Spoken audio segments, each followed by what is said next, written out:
8-2, eu gosto desse ano, viu? Eu gosto desse ano. Eu também gosto. Olha aqui, ó. Marcelo, Gil Baiano, Júnior Ney e Birubiru. Mauro Silva, Ivair e Mazinho Oliveira. Tiba, Mário Maguila e João Santos. Técnico Vanderlei Luxemburgo. Campeão paulista de 1990. Contra o Novo Horizontino. Esse de... Nelsinho Batista era o técnico. Exato. Sabe quem era o zagueiro? Márcio Santos. Nossa, jogou nada, né? Que foi pro Inter depois. Jogou nada o Márcio Santos, Foi né? pro Inter emprestado. Afinal, caipira. Exatamente. Meu caro Thiago Escuro, CEO hoje do Red Bull, que palavra, hein? Que responsa, hein, Thiago? CEO do Red Bull Bragantino, que prazer em recebê-lo aqui no Esporte em Debate. Boa noite, Thiago, tudo bem? Boa noite, Preto. O prazer é meu. Boa noite a você, a todos os ouvintes, ao São Paulo. Prazer falar com vocês. Prazer é todo nosso. Nossa. Esse time que eu escalei é melhor que o time atual, ô Thiago? São tempos diferentes, né?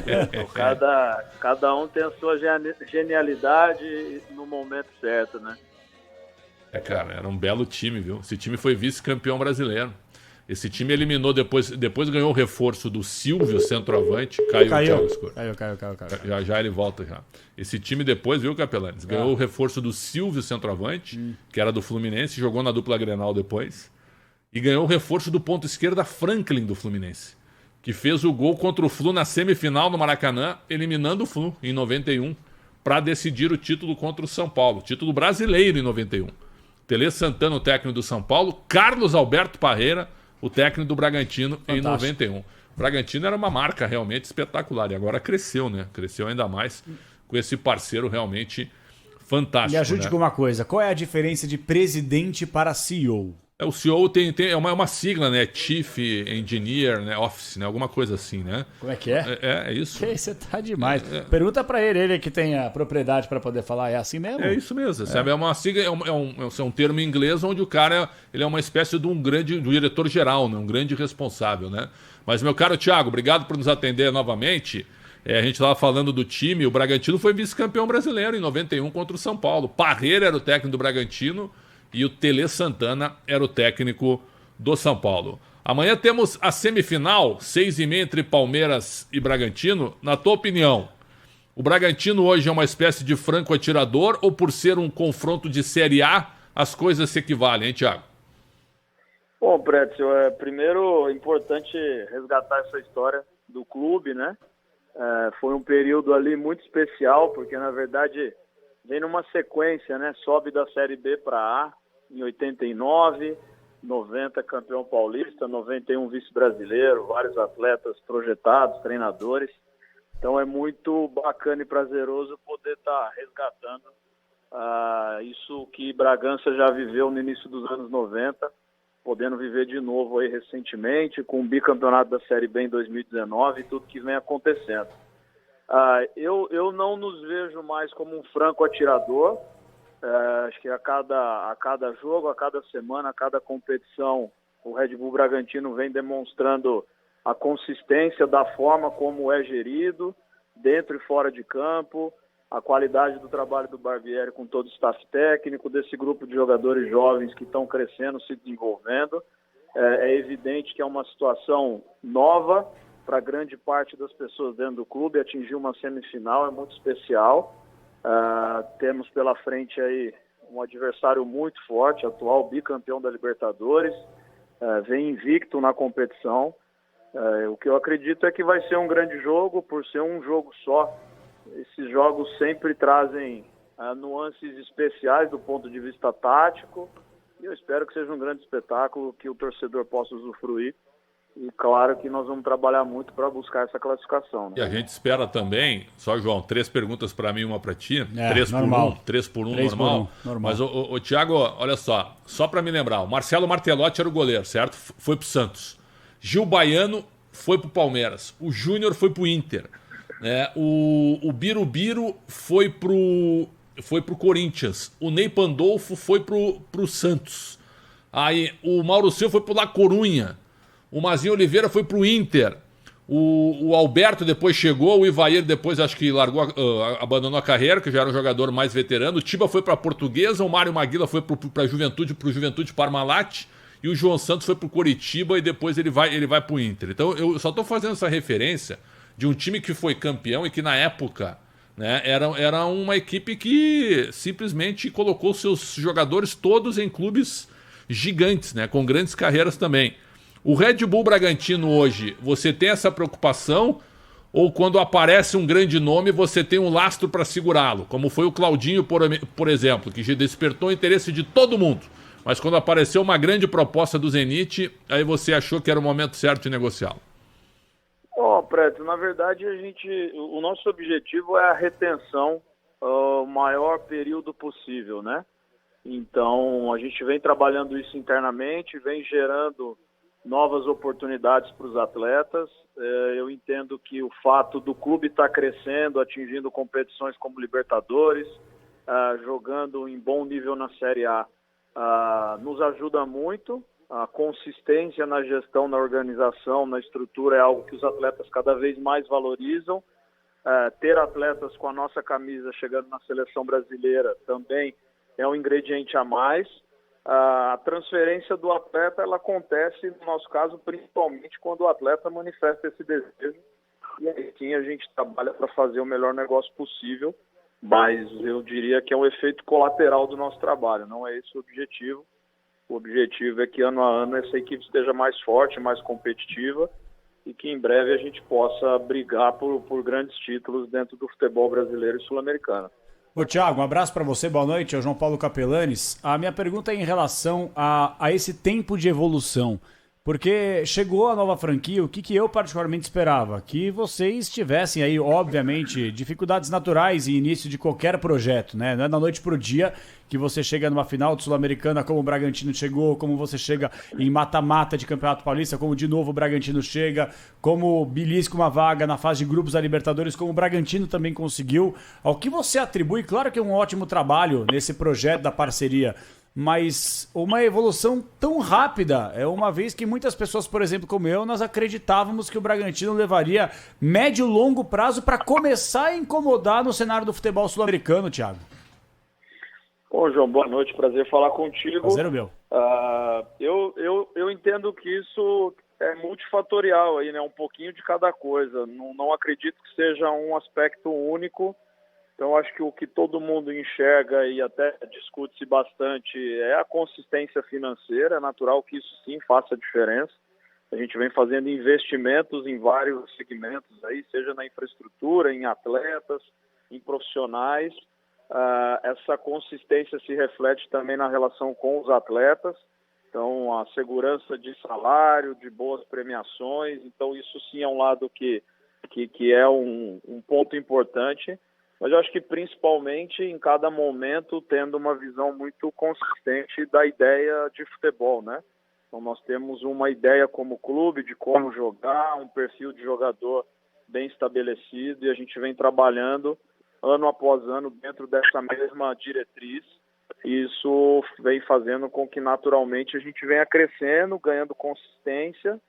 É óbvio que a gente tem que sempre destacar aí a qualidade dos profissionais que estão envolvidos, né? Então, trabalho primeiro lá atrás com o Antônio Carlos Zago, depois uma passagem curta aí do Felipe Conceição, Maurício Barbieri principalmente nos últimos 2 anos e meio aí vem construindo conceitos e ideias muito sólidas, além do crescimento desses jovens jogadores que estão a cada dia conseguindo ter mais segurança, né? Então, acho que é um pouco de cada coisa, a gente vem trabalhando para fazer com que o clube cresça dentro e fora de campo, mas essa consistência de visão de projeto esportivo, no meu entendimento, é o principal fator para esses resultados em tão pouco tempo. Ô, Thiago, ainda em relação a isso, claro que a gente vai falar mais sobre esse projeto, o Pretzel vai abordar bastante sobre a situação envolvendo o Paulistão, nessa reta final que o Bragantino mais uma vez vai beliscar, e também a fase de grupos da Libertadores, que o Bragantino também está em um grupo complicado, mas eu queria que você atualizasse a situação do zagueiro Natan, porque é uma notícia que pegou todo mundo de surpresa, né? Infelizmente o Bom jogador zagueiro, está hein? afastado. Jovem, Bom zagueiro, bom jovem, bom zagueiro. zagueiro. Pareceu bem demais o Flamengo. O Bragantino foi lá e beliscou esse jogador que é muito bom, estava se consolidando. E ainda mais no momento que o Bragantino perdeu o Fabrício Bruno, Sim. agora perde Natan também. Negociou, né? Não perdeu, né? Negociou. Exato. Quando me refiro a perder, o jogador se transferiu. E o Natan, não que o Bragantino tenha perdido o jogador, mas ficou afastado agora para os próximos 60 dias, que teve um problema no coração. Queria que você atualizasse a situação. Você conversou com esse atleta, como é que tá a cabeça dele? Porque eu acredito que seja aí uma situação muito chocante para qualquer jogador ter a sua profissão interrompida por um problema cardíaco, não, Thiago? Sim, sem dúvida. É um episódio que nós estamos tendo muito cuidado na gestão interna. Conversamos sim com o Natan, inclusive hoje. Então o Natan apresentou uma alteração no comportamento do coração dele no início do ano, na reapresentação. Uma alteração que naquele momento só exigia uma atenção, um acompanhamento. Isso foi feito, então é importante destacar aí o cuidado e a profundidade do trabalho do nosso departamento médico, liderado pelo Dr. Thiago Miyazato. E aí nessa reavaliação que foi feita na semana passada, essa alteração ela foi acentuada. Então, a orientação dos cardiologistas foi de que a gente deveria interromper as atividades dele para buscar a causa dessas alterações e aí, após esse diagnóstico final, poder reavaliar. Então, ele, durante esses últimos dias, passou por todo tipo de exame, de avaliação, de teste que você possa imaginar com relação a buscar essa causa da alteração. E a nossa expectativa é que em breve ele possa retornar, voltar à atividade, que isso tenha sido só um episódio, enfim, uma adaptação dele às atividades. Óbvio que a profundidade disso precisa ser tratada pelos médicos, mas o principal é que ele está com a cabeça boa, tranquilo. No primeiro momento é sim uma notícia difícil. Então, quem esteve hoje lá no dia a dia conosco no CT, vai amanhã junto com a delegação para o jogo, e a gente está procurando cuidar principalmente do ser humano, de uma forma muito carinhosa e cuidadosa. E a nossa expectativa é de que em breve ele possa retornar à atividade. Muito bem.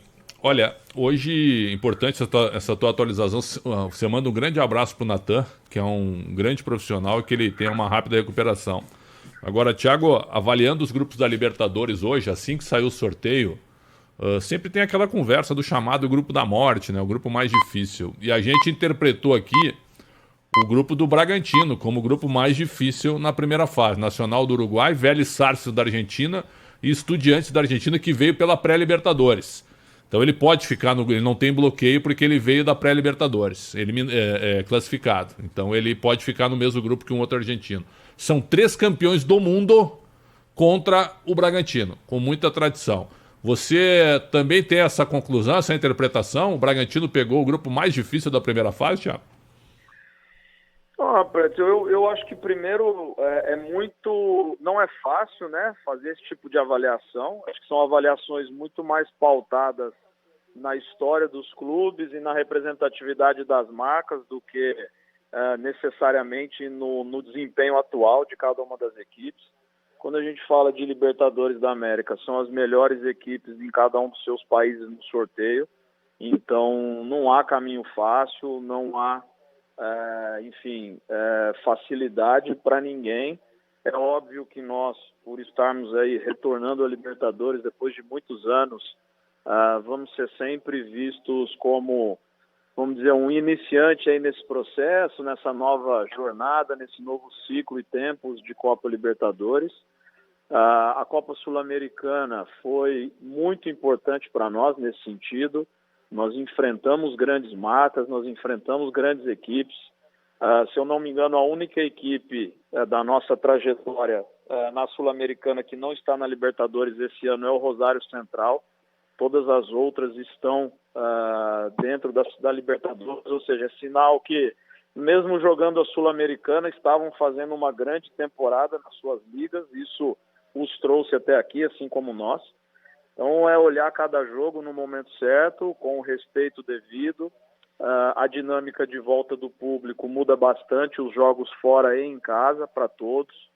Então a gente está muito atento aos detalhes. Eu acho que o aspecto positivo é a questão da logística, viagens, que num calendário como vai ser o dessa temporada, passa a ser sim um diferencial importante, né? São viagens mais curtas, as equipes estão nas cidades de fácil acesso, então a gente olhou muito para esse aspecto também. O sorteio, nós vamos trabalhar muito para fazer uma grande campanha, assim como nós fizemos ano passado. Passam 2 por grupo, diferente da Sul-Americana que nós enfrentamos, que passava apenas 1. Então vamos trabalhar com bastante cuidado aí, mas eu não vejo como grupo da morte, eu vejo como um grupo competitivo, assim como todos os outros.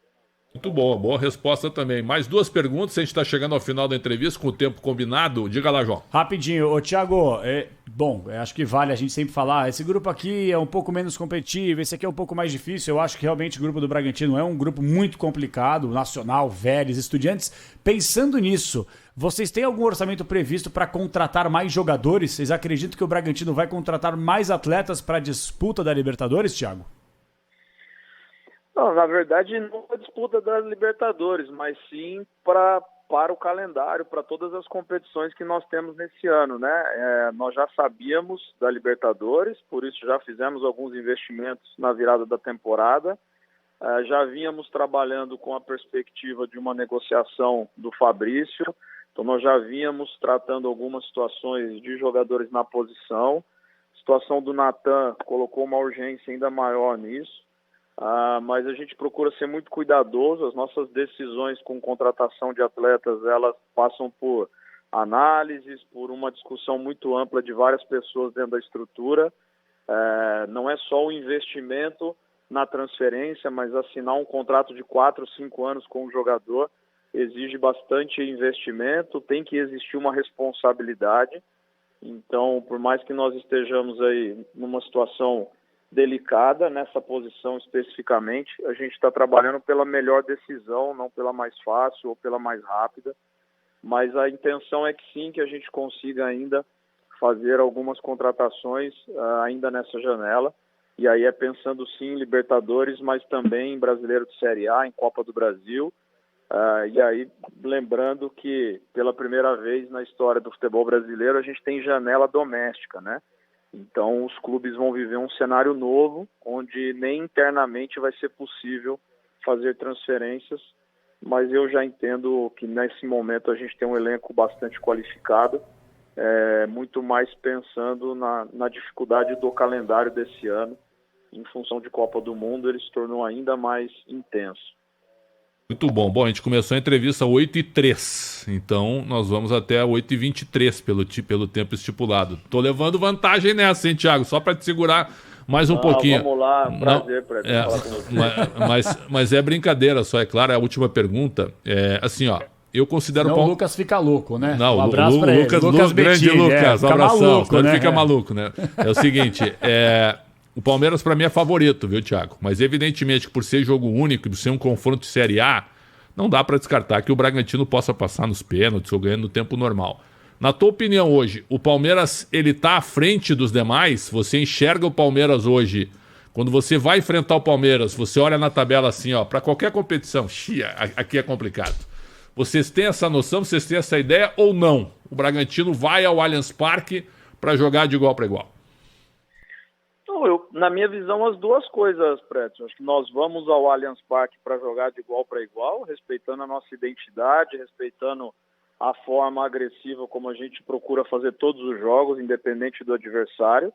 E não é nenhuma questão subjetiva de análise minha ou sua, são fatos, né? O Palmeiras é um clube que nos últimos anos cresceu bastante dentro e fora de campo, fez grandes investimentos, tem um treinador que vem mostrando um trabalho, principalmente tático, muito interessante, vem conquistando grandes resultados com esse trabalho, tem um treinador há bastante tempo no cargo, que vai naturalmente trazendo consistência, é uma equipe que tem trabalhado no topo de todas as competições que participa nos últimos anos, então, na minha visão, são as duas coisas. O Palmeiras é sim uma das equipes que hoje a gente mira como objetivo para nós, para competir, para estar ali buscando incomodar ainda mais do que a gente vem incomodando, mas ao mesmo tempo nós vamos sim para fazer um jogo de igual para igual. São duas equipes de Série A que fizeram vários confrontos nos últimos anos e todos eles foram muito equilibrados.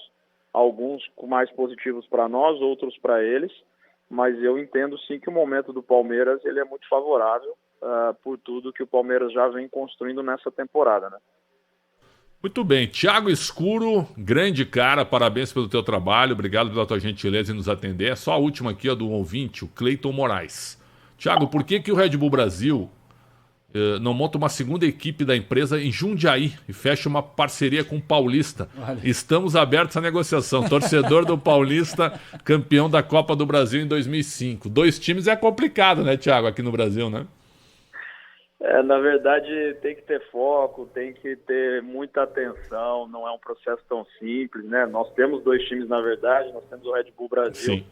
que tornou-se uma plataforma de formação, de desenvolvimento de jogadores muito jovens em competições profissionais. Eu fiz 2 jogos na Série A2, viu? Eu fiz 2 jogos deles na Série A2, caiu pra Série A3, né?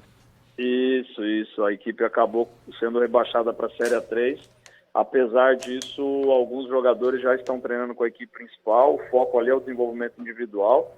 É óbvio que o resultado coletivo é uma parte importante, mas não é a única coisa que nós estamos olhando nesse processo, né? Então, desejo bastante sucesso aí no Paulista, nessa reorganização, nessa busca de retornar a um cenário de maior destaque, mas nós estamos bastante contentes e empenhados ali em fazer um Bragantino cada dia mais forte.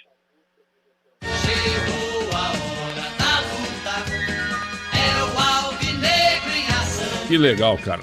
Thiago, muito obrigado pela entrevista. Que vocês façam um grande jogo amanhã. A Rádio Bandeirantes vai transmitir, obviamente. Que seja um grande espetáculo. Um jogo de nível de Série A, de Libertadores da América, com 2 equipes na fase de grupos. Parabéns pelo trabalho, tudo de bom. Obrigado pela entrevista. Mande um grande abraço a Marquinhos Chedi, que é uma grande figura, viu, Thiago? Um grande abraço. Sim, eu que agradeço, Preto. O abraço será dado. Obrigado e parabéns pelo trabalho de vocês aí.